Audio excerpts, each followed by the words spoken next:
Tonight, breaking news just in. President Trump commutes George Santos' sentence. We learned just moments ago, President Trump now commuting the sentence of former Congressman George Santos, who authorities had lied about his personal life, his professional life, and got elected to Congress. He was convicted of wire fraud and identity theft. Now he'll go free. We'll go live to Mary Bruce. President Trump and President Zelensky at the White House. Zelensky asking the U.S. for Tomahawk missiles that could strike deep inside Russia. The president now hesitating after talking with Vladimir Putin.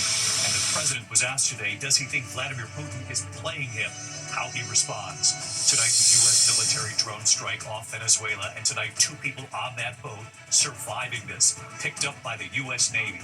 What we now know about the boat they were on, and the new images tonight of B-52 bombers flying to the coast of Venezuela, F-35 fighter jets seen in formation. What's behind the buildup? Arthur Raddatz and what she's learned tonight. The Jeffrey Epstein case, and now the stunning decision by Prince Andrew, giving up all of his royal titles, he says, after talking with King Charles. What's behind the timing of this? Tonight, President Trump's former National Security Advisor, John Bolton, pleading not guilty to charges of mishandling classified documents. Tensions rising in the Chicago area tonight. Police in riot gear clashing with protesters outside an ICE facility. More than a dozen people detained.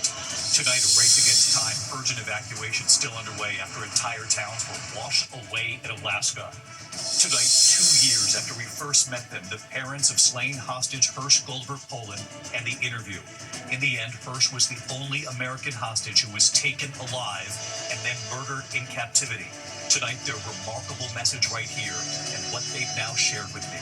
The harrowing images showing a plane falling from the sky, 3 people on board killed, the plane plunging 12,000 feet in just 1 minute.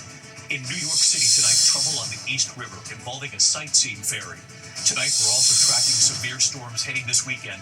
Possible tornadoes, heavy rain, damaging winds. Texas to Ohio, then sweeping into the Northeast.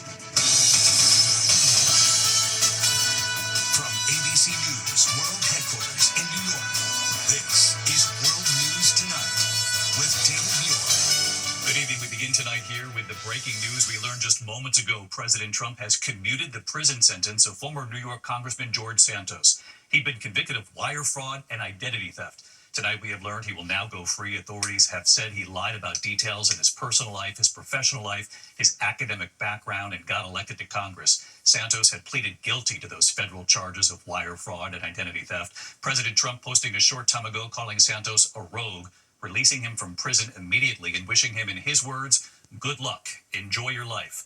Let's get right to our chief White House correspondent, Mary Bruce, leading us off with the breaking news. Mary, what have you learned? Well, David, the president just moments ago announcing that he has commuted George Santos' sentence, saying he is releasing him from prison immediately.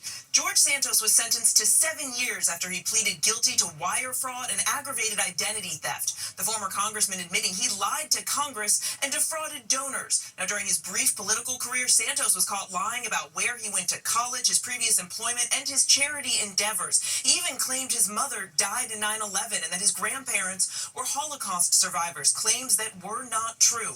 Tonight, though, Trump saying, quote, at least Santos had the courage, conviction, and intelligence to always vote Republican. David?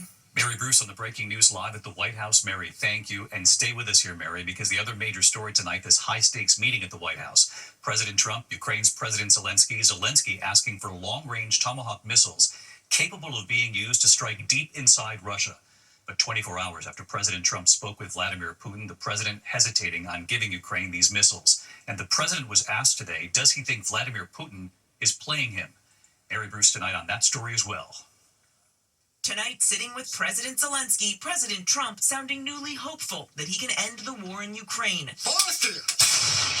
Even though Russia has only escalated its attacks since Trump and Vladimir Putin met in Alaska. I think President Zelensky wants it done, and I think President Putin wants it done. Zelensky says Putin does not want peace at all. He traveled to Washington to ask for powerful Tomahawk missiles capable of striking deep inside Russia. Trump had seemed open to that, but yesterday in a 2-hour phone call, Putin urged Trump not to give Ukraine the weapons. And today, before the cameras, the president hedged. Hopefully we'll be able to get the war over with without thinking about tomahawks. Zelensky then put an offer on the table, suggesting the U.S. swap Tomahawks for sophisticated Ukrainian drones. The United States has Tomahawks and other missiles, very strong missiles, but they can have our thousands of drones. That's why we can work together. Trump said he'd be interested. The president now preparing for his second summit with Putin, this time in Hungary. Aren't you concerned that maybe the Russian president is trying to buy himself more time? Yeah, I am, but, you know, I've been played all my life by the best of them, and I came out really well. Mr. President, later I asked Zelensky if he thinks Putin is just trying to buy time with this second summit.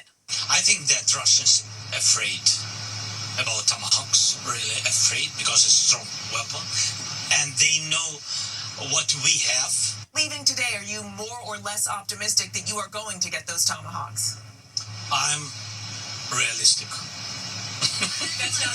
Now, Trump once talked about getting Putin and Zelensky to meet together, but tonight he admits that's not likely to happen, saying his upcoming meeting with Putin in Hungary is likely to be just the two of them. David. Mary Bruce, following multiple developments tonight, and we appreciate it, Mary.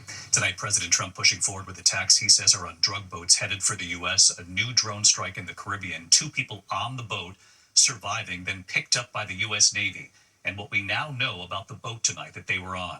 Here's Martha Raddatz on that. Tonight, 2 survivors from a deadly U.S. military strike on a suspected drug vessel are aboard a U.S. Navy ship in the Caribbean, rescued by a U.S. helicopter. ABC News has learned another 2 were killed.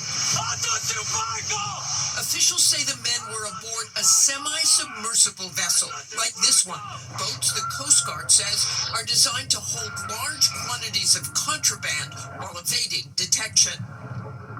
This most recent strike was the 6th in the Caribbean in the last month, part of what President Trump has called his war on drug cartels. This was not an innocent group of people. I don't know too many people that have submarines. The administration offering no further evidence of illegal drugs. And tonight, the U.S. releasing new images of B-52 bombers flying what it calls a demonstration mission near the coast of Venezuela. F-35 fighter jets seen in formation. President Trump has also said he has authorized covert CIA missions inside Venezuela. Venezuelan President Nicolas Maduro taking note, saying never in the history of the CIA has a government publicly admitted to sending agents to other countries. And David, one more note tonight. Sources tell me Admiral Alvin Halsey, who was overseeing those strikes in the Caribbean and yesterday unexpectedly announced he was leaving his post, had expressed reservations about the ongoing military operations. David? Martha Raddatz live in Washington again tonight. Thank you. Now to the Jeffrey Epstein case and the continuing fallout. Tonight, the stunning decision now by Prince Andrew, giving up all of his royal titles, he says, after talking with King Charles. So what's behind the timing of this? Here's our chief investigative correspondent, Aaron Katersky now.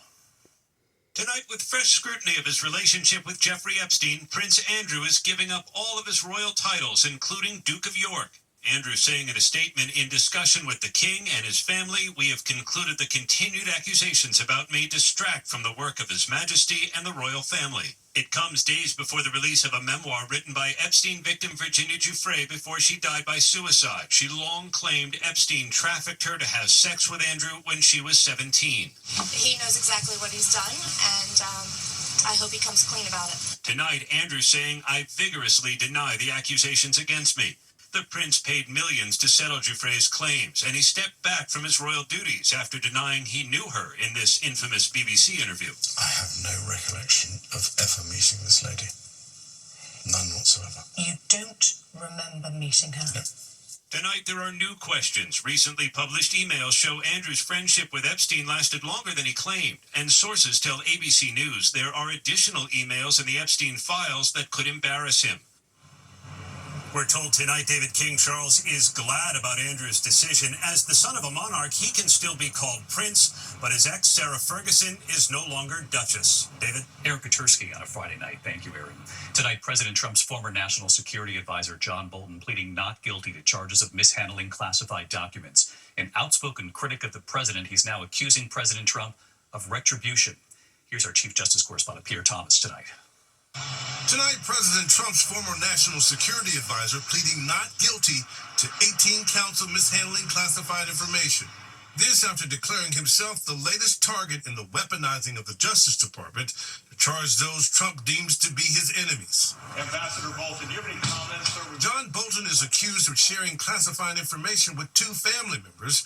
The sources tell ABC News are his wife and daughter. He allegedly did it in diary-like emails describing his day-to-day experience in Trump's White House as he prepared to write a tell-all book. Prosecutors say that information, along with documents discovered when the FBI searched Bolton's home, included national security secrets. I think he's, a bad person. I think he's a bad guy. Bolton insists his book was reviewed and approved by the appropriate experienced career clearance officials. He accused Trump of mounting an intensive effort to intimidate his opponents, saying the administration embodies what Joseph Stalin's head of secret police once said, "You show me the man, and I'll show you the crime." David, Bolton has been released without bail in order to surrender his passport. David, Pierre Thomas reporting tonight. Pierre, thank you. Next tonight, a heated clash over President Trump's immigration crackdown in the Chicago area. Police in riot gear clashing with protesters outside an ICE facility. This is in Broadview, Illinois, right here. Some officers using nightsticks to beat back the crowd. Authorities say nearly a dozen protesters arrested. The clash coming 24 hours after a judge ordered all federal agents with body cameras to wear them and keep them on during operations.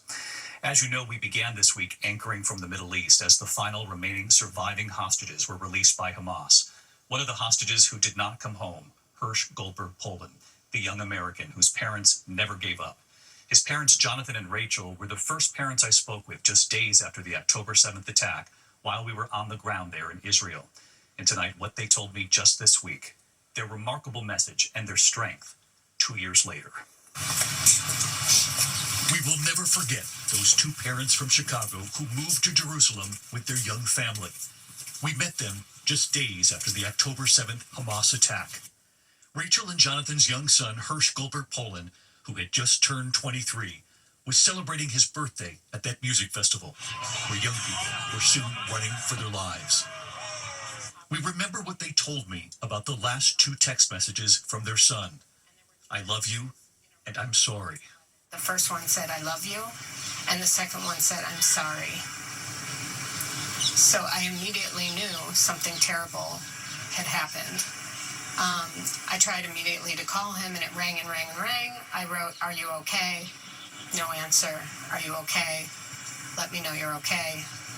And so that's the last time we heard from him. And those two words, "I'm sorry." Yeah. And I keep saying, "It's okay." We haven't slept. I mean, but when I have these quiet moments at night, I keep saying, "It's okay, it's okay." And I keep saying, I'm sending you every ounce of my strength.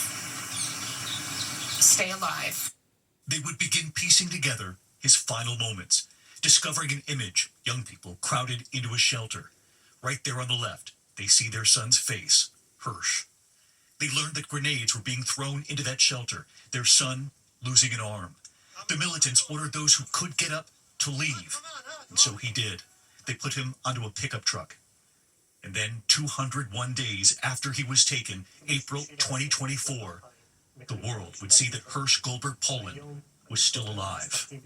Speaking in Hebrew in a video put out by Hamas, missing part of his left arm, he could be heard saying, "I am the son of Jonathan and Rachel. I was born in California." And he goes on to say, one last thing, and more important than anything, "Mom, Dad, Libby, Orly, I love you very much. I miss you very much, and I think of you every day that I'm here." It was 4 months after that video. His body was recovered from a tunnel. In the end, Hersh was the only American hostage who was taken alive and murdered in captivity. This week, those two parents met me back in that same Tel Aviv park 2 years after we first met. They had stayed strong for all of the other families. It was the night before the surviving hostages came home. It's pretty hard to believe that it's been 2 years and 2 days since the three of us sat together here in the same park. I know tomorrow has got to be bittersweet for you. it's mostly sweet.